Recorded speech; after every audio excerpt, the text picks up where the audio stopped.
He was at the IEC Centre there. Palesa, thank you very much indeed for your time. You're coming to us from Bloemfontein. What's the situation in Bloem?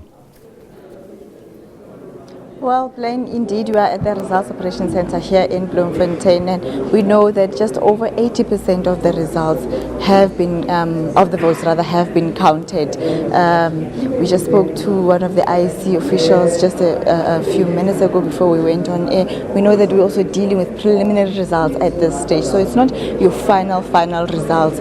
Here in the Free State, the voter turnout amounted to about 60% of the registered voters, and we know that we had about 1.4 million voters that were registered in this province. But we're going to talk to a political analyst, Dr. Palesa Moeti, about the trends that we're seeing, or rather the pattern that we're seeing.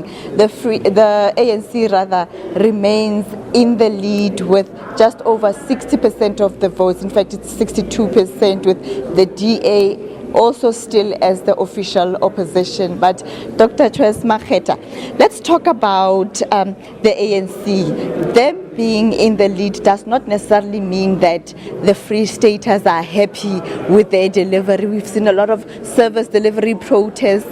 It's not hunky-dory here for the ANC. So what is the responsibility now that the people have said leaders again?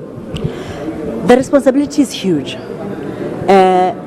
The ANC must remember that there's a lot of people who are still very angry. They can celebrate now, but it's very important to reflect. Among people who voted for the ANC, it's people who vote out of loyalty because they don't want to go anywhere else. There are people who vote out of habit, apart from those who are really believing in the ANC. And those who didn't, among people who didn't vote, remember the voter turnout is lower now.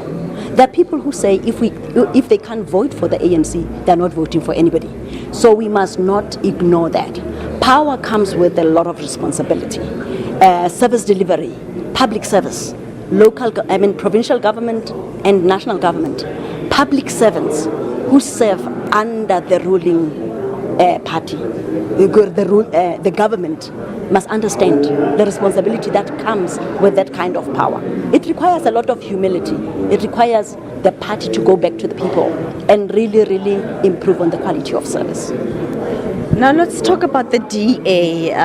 It's also a second, or rather another chance for them to become the official opposition. But are we really seeing a growth there? You know, where are they standing? The DA, as an official opposition party, it's not growing at a rate that we would want to see an opposition party grow. For instance, right now when you go to the number of seats, the DA had about 5 seats from 2014 to now. Now they gained 1 seat. And that 1 seat they gained from the ANC. Just like EFF gained 2 seats from the ANC. But with the DA, even when you look at national, you want a very strong opposition. From 2014 to now, they have not grown at the pace that they should be growing at. And that requires them to really reflect. Because I was saying 2 days ago that the image of the DA, the identity must be very clear. Because people say, when they go campaign in the streets, for instance, as an example, it's a lot of the black members who are running in the streets. And when there's formal functions and it's roundtable discussions and all, it's the white membership. Now, what are you saying as a party? Do you have one party or do you have 2 in 1? So that needs to clarify, and they need to ground themselves as a party to can grow further from where they are now. And then let's talk about the EFF. You know, their position has always been quite radical. Where do we see them? The EFF as well. Okay, yes, it's growing. And for a new party, the growth is really great. I mean, they've doubled in the Free State and at national. But that comes with responsibility as well, because they can still grow further than that. But there are people who are skeptical to say how radical is EFF and how realistic what they say they will deliver is. So it's very important that every party that has gained in this race must actually go back and reflect. But they did very well. because for them in the Free State, from 2 seats to 4 seats, it's great. But there's a lot of work, because among people who vote for political parties are people who come with a lot of hope, and they don't want to be disappointed in the next 5 years, only to realize that they were sold a mandate that is not lived out. Now, talking about hope and disappointment, we had communities in a few towns that were up in arms just leading up to the elections. Obviously, issues over service delivery, jobs, just general conditions. People were just not happy. These are the same people that are today watching to see what's going to happen. What does the future look like? What do you think is their mood right now? Particularly those towns where we saw these protests, your Marquardt, Viljoenskroon, Kroonstad, those. Well, the mood will still be somber. But to those in those towns who did not vote, it's a pity. Because when you are unhappy, you show your unhappiness by voting for the alternative.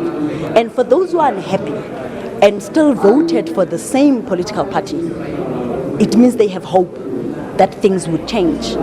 There must be those who are very angry that they voted otherwise, and they are still going to have the same ruling party. But all in all, it's hope that beyond today, and I think the people in those towns must remember that it does not end with an election. It actually begins with an election. Those issues must come to the table. Those issues must be dealt with. The ruling party, the ANC, must be very serious about service delivery. This era is no more about empty promises. It's about service and the people who really are ready to serve the people. It's in 2009 and 2014 and local government 2016, I mentioned that let's not take people for granted. There are poor people, there are people who are banking on these parties to actually deliver. Now, when we look at these emerging political parties that we've seen here in the Free State, and we look at the margin that the ANC has managed to secure once again, do they really still have a place in Free State politics? Let's stick to that. Luckily, in a democracy like ours, they still have a place, and I say they should not give up. I don't believe that their vote is lost. They have managed to put on the table those issues that they felt are important to them. And there are channels within a democracy, within the province, where they can still take these issues forward. But to these parties, I say, there's a lot of work that they still have to do. Building a new party takes a lot of work. They must not give up. It's not a loss. It's the beginning of a longer journey. But they must really work harder. And also ask themselves why people didn't come vote, because we still have those people who did not vote. But those who voted for them must stay strong. The table turns. Thank you very much, Dr. Choice Maketa. It's a pleasure. Okay. That is independent political analyst Dr. Choice Maketa. Just, all in all, I'm saying that for the smaller and new political parties, there is still a place for them, space for them rather, in the political landscape of this province, and they just need to be firm in their position and be able to put out their issues out there. But with that, it's back to you in studio. Yeah, it doesn't end with an election, it begins with an election. Very important sentiment being expressed there. Palesa Moeti, live for us there. Thank you very much indeed for your reporting.